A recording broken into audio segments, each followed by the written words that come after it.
You must watch this. It's absolutely brilliant. Oh, Acting hello. all the way I must through. say you've caught me in a right pickle. My husband and I are just about to move house. We live in the heart of London at the moment, in Cheapside. Our house is just a stone's throw from St. Paul's. But I'm afraid it's become increasingly difficult to live here. What with the sheer filth in the streets and the overwhelming number of people. Oh, I do apologise. Where are my manners? My name is Bess. I've been telling my husband we should have moved years ago, but would he listen? No. But finally, he has begun to see sense. Notice her Even he jewels. realises that there are just too many people living here in Cheapside. And with overcrowding comes disease. And of course, the plague. Look at the hair. I blame it on the growing population. Times have been good these past few years, with good harvests and trade. We are expanding as a nation. We are exporting as well as importing goods from all over the world. I have the most beautiful rug from Persia, wherever that is. So it's hardly surprising that families have prospered and more babes have been born, which is all very good in fine times. But when you think about the bad harvests we have had of late and the steady increase in food prices, it isn't any wonder that the poor are on the increase. Such And there hypocrites. are more vagabonds on the streets. They are men turned out of their farm cottages due to the failure of the crops. It is simple. There is no work, therefore no home to live in, and they take to the life of a vagabond. How terrible. When you think of the collapse of the cloth trade, putting more people out of work, my goodness, how is such a man affected by high prices and no employment expected to support his family? She's got cloth of gold on her head. Now, we who are better off do our duty as Tankard good of Christians. beer. We help those that are in need. Like the beggar Plenty who is of injured food. and unable to work, the orphan or returning wounded soldiers. These poor souls all need our help, and these are the genuine poor. You may read in our parish register that every week I give what is expected for the relief of our own parish poor. After all, they have always been with us. But it used to be the monasteries that looked after the poor. But good King Henry closed them down. So now, as I said, the burden lies with us, the better off, to have a duty to care and provide for our own parish poor. Those within our church boundaries are not the problem.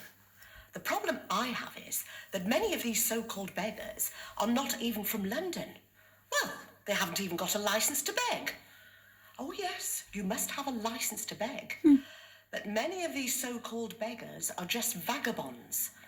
They are vagrants wandering from parish to parish, and not just in London, but all over the land. Because they've been made And with homeless. these vagabonds always comes crime. Thievery, cut purses and assaults. These are commonplace in London now. And I know that this street crime is being committed by these hated vagrants.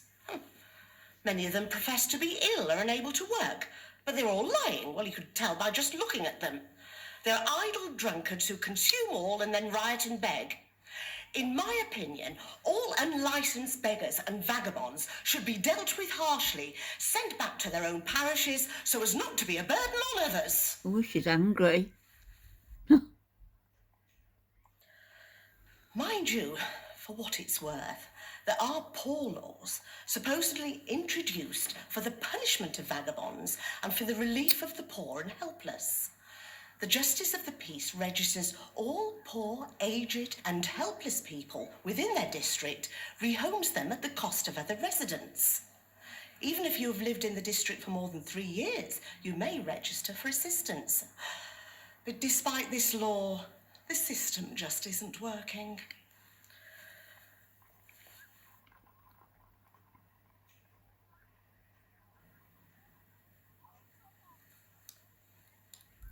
There is also an act for setting the poor to work and for the avoidance of idleness, but this too is failing. The able-bodied are given wool to spin, so they may earn money. But some of them are just too lazy, and if they fail to produce the spun yarn, they're supposedly sent to the new House of Correction. A good whipping might do them more good. But there are those who just do not have the basic skill to spin the wool, so what are they supposed to do, I ask you? The fathers of illegitimate children are supposed to be tracked down, but no one bothers. We get all this nowadays, don't we? Still. So you see how concerned I am about the situation. Every time I go out, I'm confronted by beggars and idle people. They lie about in pallets of straw, even in the filth and gutter of the streets, always ready to attempt any mischief. The streets swarm with them, that no man can stand or stay in any street or church, but 10 or 12 beggars come breathing in his face. They even have plague sores and other contagious diseases running down their face. What is the cause that so many children, boys and girls, do loiter in the streets of London? They even loiter in St. Paul's and lie in the stalls all night. I have no answer to this. Oh, but I must be away now. No, you have for I no have to make homes. ready for the theatre this evening. We have to get there early to avoid the rush and get a seat. Do you know, it is a penny to go in, another penny to go upstairs, and if you want a seat with a cushion, it is yet another penny. And all the men take up most of the room because they have this very large trunk hose, so us ladies have to squeeze in. Nevertheless, it is a goodly way to spend an evening watching bawdy players at the New Globe. Oh, I think I might have a bite of pie before I go. Not bad. Hope you enjoyed that.